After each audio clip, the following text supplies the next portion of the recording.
마태복음 제9장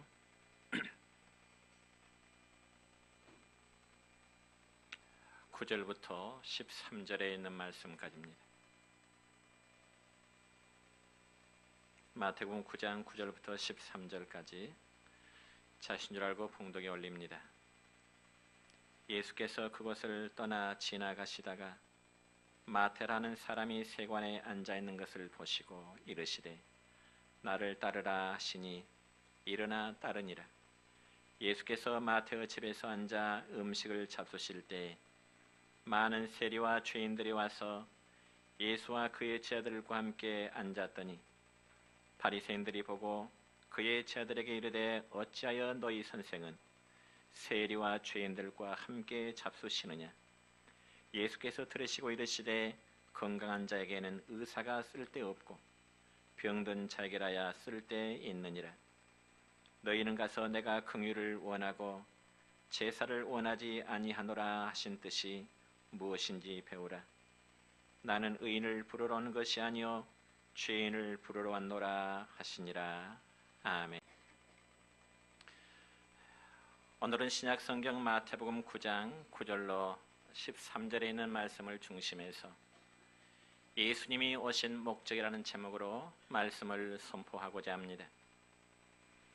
여러분, 해마다 12월이 되면은 연말의 아쉬움과 더불어서 우리 예수 믿는 성도들에게는 성탄절이라는 기쁨의 절기를 맞이하게 됩니다.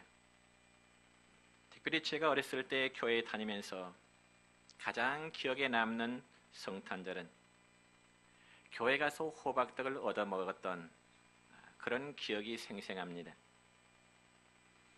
그래서 그 당시 교회 주일학교의 학생들이 가장 많이 나오는 달은 11월 달과 12월입니다. 왜냐하면 그래도 한두 달은 교회에 다녀주어야 그래도 성탄절날 떡을 먹는데 덜 미안하고요. 또한 연필 아니면 공책 한 권이라도 선물로 받을 수 있기 때문에 해마다 11월 그리고 12월이면은 교회 주일학생들이 많이 출석했던 그러한 기억들이 있습니다.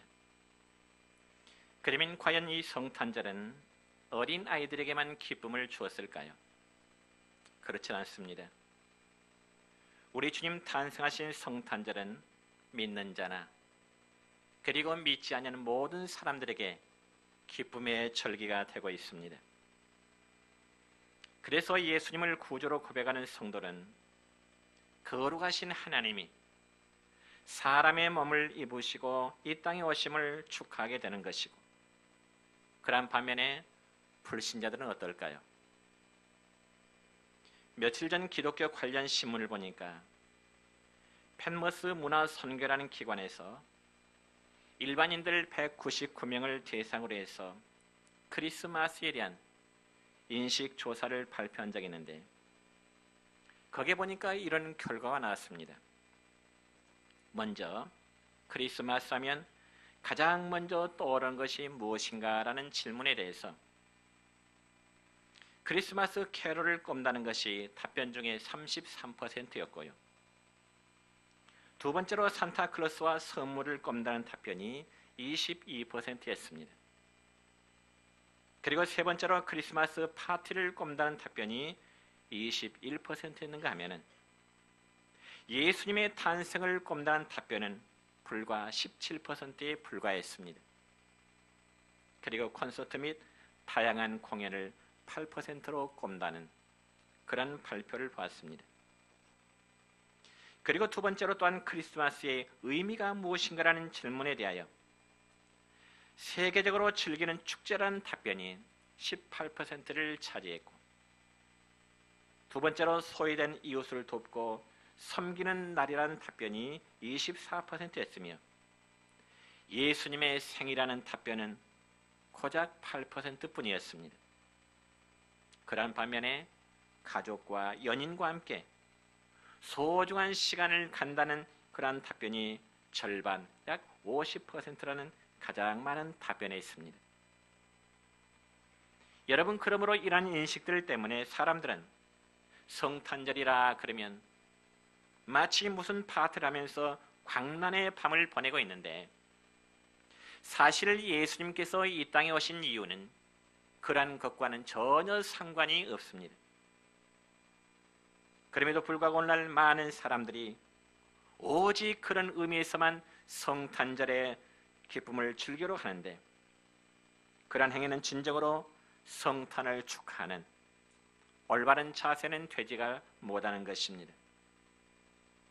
그럼 우리가 진정으로 성탄을 축하하려면 반드시 예수님께서 이 세상에 어떤 이유 때문에 오셨는지 예수님의 오신 목적을 분명히 알아야 되는 것입니다. 그리고 그것이 과연 또 나와는 어떠한 연관이 있는지에 대해서도 올바른 깨달음이 있어야 되는 것입니다. 그래서 우리는 이 시간 예배를 통하여 성탄절날 예수님께서 이 땅에 오신 목적이 과연 무엇인가에 대해서 우리가 성탄절 앞두고 이 말씀을 드리고자 합니다. 그럴 때 여러분은 말씀을 통하여 예수님이 이 땅에 왜 오셨는가를 배우면서 성탄의 은혜가 우리 모두에 있기를 축원합니다. 첫째로 성탄절날 예수님은 죄인을 구원하기 위해서 이 세상에 오셨습니다.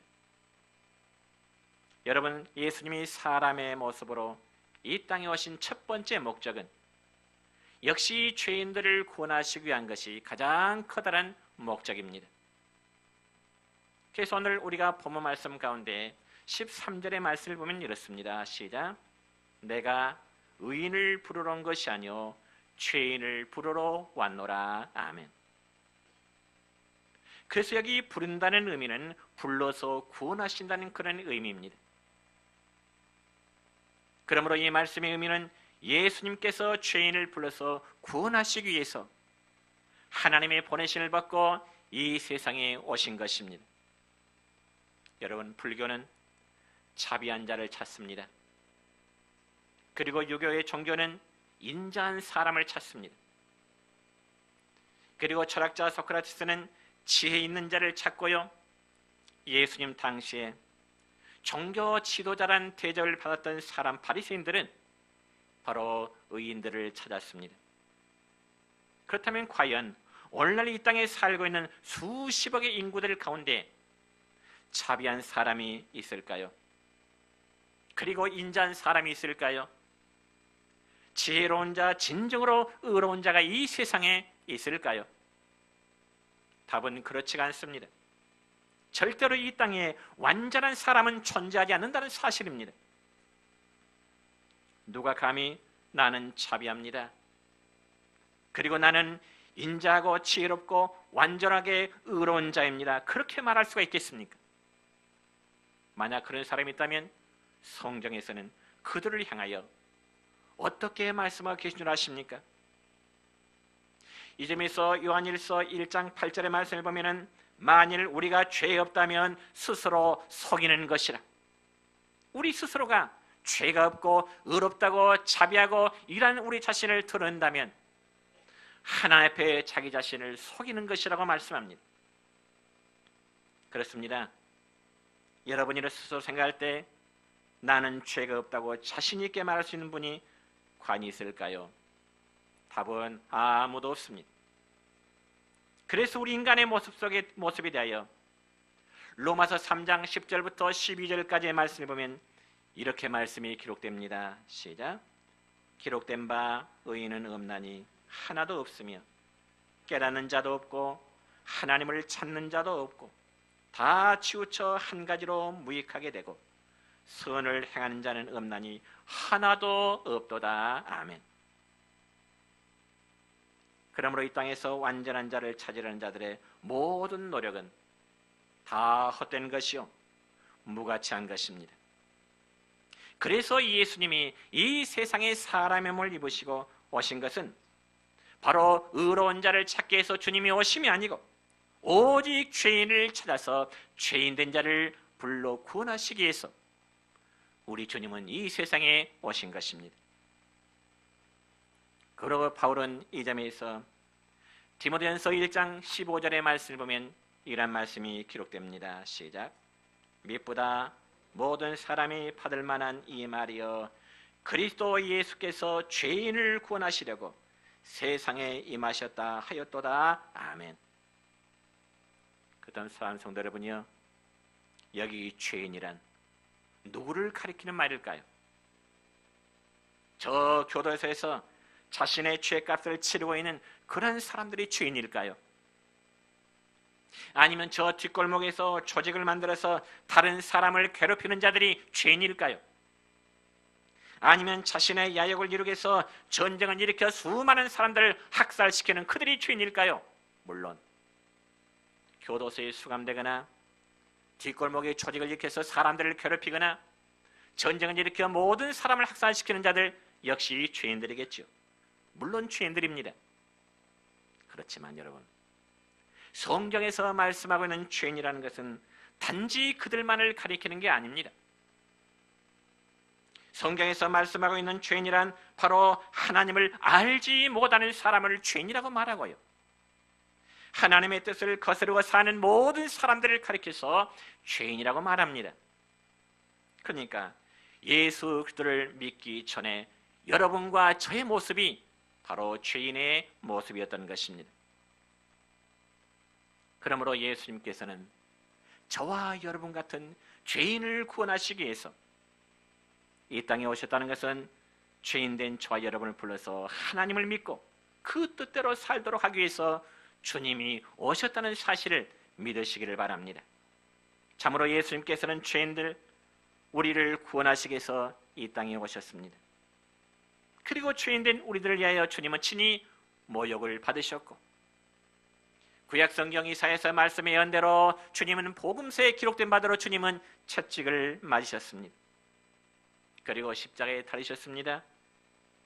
그리고 마침내 그 십자가에 달리심으로 우리의 모든 죄의 형벌을 명쾌해 주신 것입니다. 또한 영원히 심판받을 죄의 종이요, 그리고 사탄의 노예에서도 저와 여러분이 해방함을 얻게 되고 이제는 하나님의 자녀가 되는 그러한 특권을 우리가 부여받게 된 것입니다. 그러면서 저와 여러분이 우리 하나님을 향하여 아빠, 아버지, 즉 아바, 아버지라고 고백할 수 있는 믿음을 갖게 된 것입니다. 더 나아가서는 우리가 예수님을 통해서 영생함을 얻게 된 것입니다. 그러므로 사랑하는 성도 여러분이요, 우리가 성탄절을 축하해야 하고 기뻐해야 되는 이유가 바로 여기에 있는 것입니다. 성탄절에 우리 예수님께서는 죄인된 우리들을 불러 그 죄에서 구원하시기 위해서 오신 날이 바로 성탄절입니다. 그래서 우리가 구원받아서 영생을 누릴 수 있게 된 날의 시작이 바로 성탄절이라는 말씀입니다. 그럼에도 성탄절날 예수님께서 죄인을 불러 구원하시기 위해서 이 땅에 오셨다는 그 사실을 망각한다면 성탄절의 주인공은 주고받는 선물이 될 것이고 먹고 마시며 즐기는 하나의 파티가 되어버리고 말 것입니다. 여러분, 어떤 분이 저에게 목사님, 성탄절은 어떤 날입니까? 이렇게 묻는다면 저는 이렇게 답변하고 싶습니다. 성탄절은 하나님이 우리에게 선물을 주신 날입니다. 저는 이렇게 답변하고 싶습니다. 그러면 과연 그 선물이 무엇일까요? 바로 죄 가운데 우리를 건지시는 구원의 선물입니다. 여러분 동의하십니까? 그러므로 이제 우리는 성탄절이 바로 예수님께서 죄인된 우리들을 구원하여 영생을 누리게 하시기 위해서 이 땅에 오신 나라는 그 사실을 기억하고 참된 감사와 영광을 우리 하나님과 아기 예수님께 돌려야 될 줄로 믿습니다. 그리고 두 번째로 성탄절을 예수님은 우리를 화목하게 하시기 위해서 주님은 오셨습니다. 여러분, 예수님께서 이 땅에 오신 이유는 하나님과 인간, 그리고 인간과 인간의 관계를 회복시켜서 화목하도록 하시기 위해서 주님은 우리 가운데 오셨습니다. 그래서 요한일서 2장 2절의 말씀 보면 말씀이 이렇게 기록됩니다. 시작. 저는 우리 죄를 위한 화목 제물이니 우리만 위할 뿐 아니요 온 세상의 죄를 위하심이라. 아멘. 그리고 또한 요한일서 4장 10절의 말씀에 보면 사도 요한은 하나님과 우리를 화목케 하신 예수님에 대해서 이렇게 증언합니다. 시작. 사랑은 여기 있으니 우리가 하나님을 사랑한 것이 아니요 오직 하나님이 우리를 사랑하사 우리 죄를 위하여 화목제로 그 아들을 보내셨음이니라. 아멘. 그러므로 이런 말씀들은 예수님께서 이 땅에 오신 이유가 하나님께 드려지는 화목제 제물이 되기 위함이라는 사실을 분명하게 밝히고 있습니다. 즉 하나님과 인간과의 관계를 회복시켜서 화목하도록 하시기 위해서 우리 주님이 오셨다는 말씀입니다. 그렇지만 이것이 전부는 아닙니다. 여러분, 예수님께서는 단지 인간과 하나님과의 관계만을 회복시키시기 위해서 예수님이 오신 것이 아니고요, 인간과 인간과의 관계도 회복시키시기 위해서 우리 주님은 오신 것입니다. 여러분은 요수애양은 교회를 심으셨던 손양원 목사님이라는 이야기를 아마 잘 아실 것입니다. 여러분, 손양원 목사님 그분이 어떤 분이신가요? 그 목사님은 당신의 두 아들을 죽인 그 원수 같은 자를 당신의 양자로 맞아들였습니다. 여러분, 세상에 어떻게 그럴 수가 있겠습니까? 내 아들을 죽인 자를 양자로 맞아든다는 것이 정말 세상의 원리로 가능한 일일까요? 그러나 손양원 목사님에게는 그 일이 가능했습니다. 그래서 원수의 관계를 사랑의 관계로 회복시키신 것입니다. 그러므로 하나님의 사람이라면 주님의 아름다운 그 모습을 본받아서 먼저 손을 내밀어 화목하기를 힘써야 되는 것입니다. 그래서 우리가 부르는 찬양 가운데 이런 찬양이 있습니다. 내가 먼저 손 내밀지 못하고, 내가 먼저 용서하지 못하고, 내가 먼저 웃음 주지 못하고 이렇게 머뭇거리고 있네. 그가 먼저 손 내밀기 원했고, 그가 먼저 용서하기를 원했고, 그가 먼저 웃음 주기를 원했네. 나는 어찌된 사람인가? 오 간교한 나의 입술이여, 오 더러운 나의 마음이여, 왜 나의 입은 사랑을 말하면서, 왜 나의 마음은 화해를 말하면서, 왜 내가 먼저 쳐줄 수 없는가? 왜 내가 먼저 손해볼 수 없는가? 오늘 나는 주님 앞에서 몸둘 바 모르고 이렇게 흐느끼며 서 있네. 어찌할 수 없는 이 마음을 주님께 맡긴 채로. 여러분, 신약성경 갈라디아 3장 28절의 말씀 보면 이런 말씀이 있습니다. 시작. 너희는 유대인이나 헬라인이나 종이나 자유자나 남자나 여자 없이 다 그리스도 예수 안에서 하나이니라. 아멘. 그런데 여러분, 이 말씀은 오늘 우리가 생각하는 것보다도 갈라디아 이 말씀이 기록될 당시에는 아주 놀라운 사건이었습니다. 어쩌면 혁명적인 사건이라고도 볼 수 있습니다. 왜냐하면 예수님께서 이 땅에 오시기 전에는 모든 사람들 사이에 엄격한 차별이 있었기 때문에 그렇습니다. 그래서 그러한 차별성 때문에 인간들 사이에는 끊임없는 반목과 갈등이라는 것이 있을 수밖에 없었습니다. 그러면 과연 사람들 사이의 차별이란 어떤 차별을 말하는 것일까요? 먼저 이스라엘 백성들과 이방인들과의 차별이었습니다. 그래서 이스라엘 백성들만 하나님의 서민으로 인정을 받았고요, 그리고 이방인들은 그야말로 구원함을 받을 수 없는 무가치한 존재로 인식을 받았게 된 것입니다. 이는 마치 과거 우리나라의 양반과 천민의 차별성과도 같았습니다. 그리고 또한 여자와 남자 사이에 차별이 있었습니다. 여러분, 과거에는 여자는 사람 취급을 받지도 못하는, 그리고 굉장히 천시하는 그러한 시대가 있었습니다. 그리고 그들은 남자 앞에서 어떠한 권리 주장도 할 수 없었던 그러한 시기가 있었습니다. 그래서 심지어는 남자가 집안에서 아내를 쫓아내면 두말 없이 쫓겨나는 그러한 시가 있었습니다. 그뿐만 아닙니다. 남편이 다른 남자의 침실에 자기 아내를 집어넣으면 두말 없이 그 말에 순종해야만 됐던 한많은 여인들의 삶이 있었습니다. 또한 종과 주인 사이에도 엄격한 차별이 있었습니다. 여러분, 과거의 종들은 한 인격체로서의 그러한 인정을 받지를 못했습니다.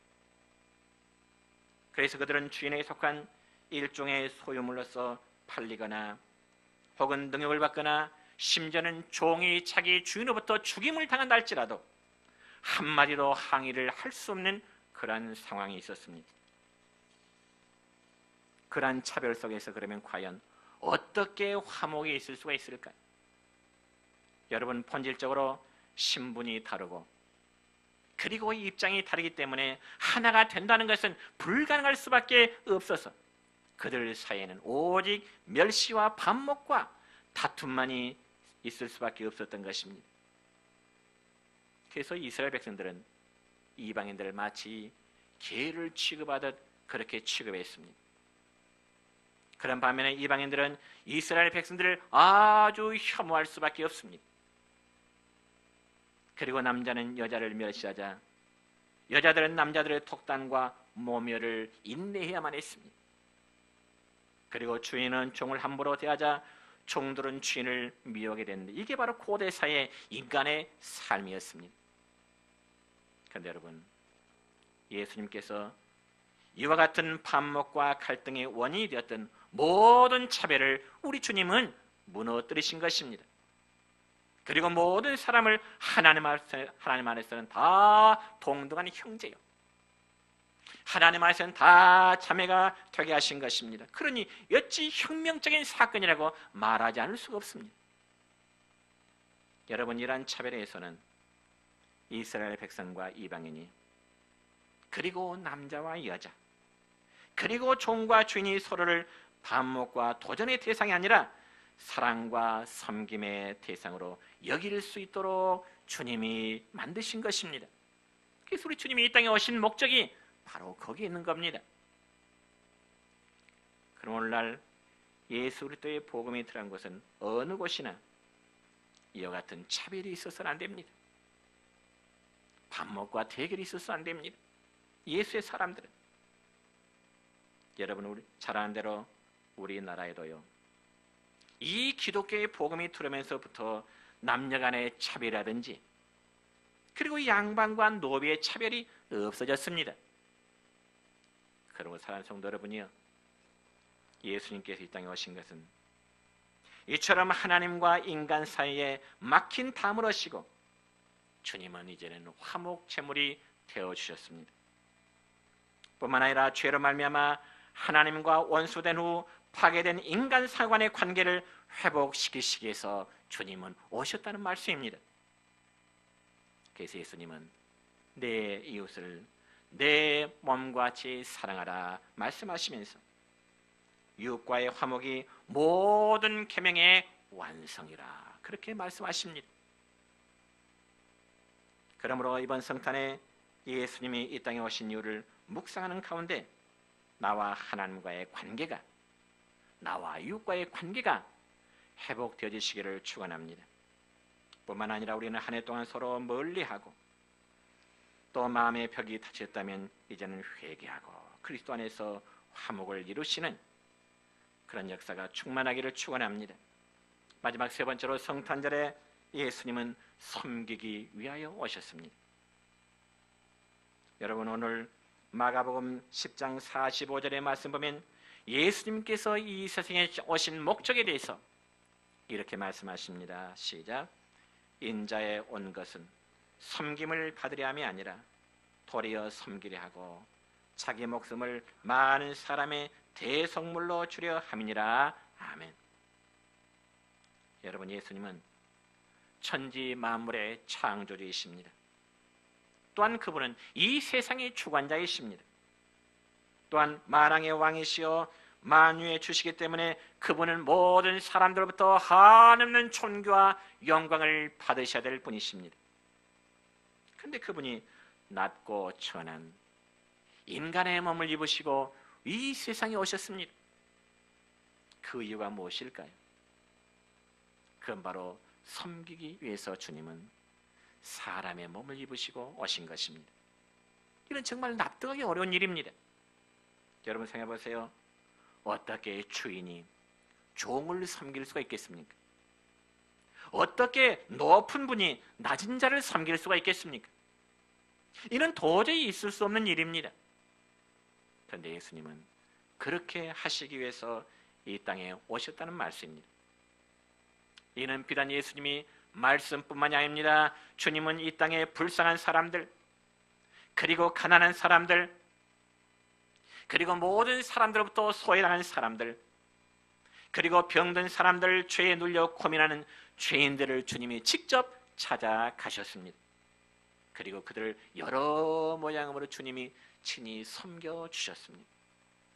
그리고 그들의 아픈 몸을 치료해 주셨고요, 그들의 죄악을 용서해 주셨고요, 마지막에는 십자가의 고난 속에서 피 한 방울 남김없이 다 쏟고 죽기까지 사랑해 주심으로 우리 주님은 죄인들을 섬겨주신 분이십니다. 그리고 그러한 예수 그리스도의 섬김은 지금도 계속되고 있습니다. 여러분, 예수님은 단지 이스라엘 백성들만을 섬기신 분이 아닙니다. 지금 이 땅에 살고 있는 저와 여러분, 우리 모두를 섬겨주시는 분이십니다. 여러분, 우리의 지난날의 삶을 한번 되돌아보실까요? 어느 한 곳 주님의 손길이 미치지 않는 것이 있을까요? 전혀 없습니다. 주님은 우리가 슬플 때 위로자가 되어주셨고요, 주님은 우리가 아플 때 치료자가 되어주셨고요, 주님은 우리가 공경에 처했을 때 주님은 우리의 도움이 되어주셨고요, 우리가 위기에 처했을 때 주님은 저와 여러분의 구원자가 되어주셨습니다. 바로 그런 주님의 위로와 치료, 그리고 도움과 구원하심이 오늘 우리들의 삶을 여기까지 이루게 하신 것입니다. 물론 그렇다고 해서 우리들의 삶에 전혀 아무런 어려움이 없다는 말씀은 결코 아닙니다. 때로는 이 세상에서 세상 누구보다도 큰 고난을 받을 수도 있습니다. 그리고 그 고난 속에서 한없이 큰 고독에 잠길 수도 있습니다. 하지만 그것이 주님이 우리를 돕지 않으셨음을 의미하는 것은 아닙니다. 우리가 비록 고난 중에 있을지라도 하나님께서는 우리와 함께 하셨습니다. 단지 우리가 그 사실을 깨닫지 못했을 뿐입니다. 예수님이 이 땅에 오심을 우리는 언제고 그 이름을 부르며 도움을 기대할 수 있게 됐습니다. 그 도우심 앞에 감사할 수 있는 성탄들이 될 수 있기를 축원합니다. 이제 말씀을 맺습니다. 사랑하는 성도 여러분이요, 성탄은 예수님께서 죄인된 우리를 불러서 구원하시기 위해서 이 땅에 오신 날입니다. 또 우리를 하나님과 및 사람들과 화목시키도록 하시기 위해서 주님은 오셨습니다. 그리고 낮고 천한 우리들을 섬겨주시기 위해서 주님은 오셨습니다. 이처럼 놀라운 일을 이루시기 위해서 예수 그리스도께서 이 땅에 오신 것을 우리는 마땅히 기뻐하며 또한 그분의 오심을 축하해야 됩니다. 그래서 성탄의 올바른 의미를 바로하사 마음으로 성탄을 준비하고 섬길 수 있기를 다시 한번 주님의 이름으로 축원합니다. 기도드립니다.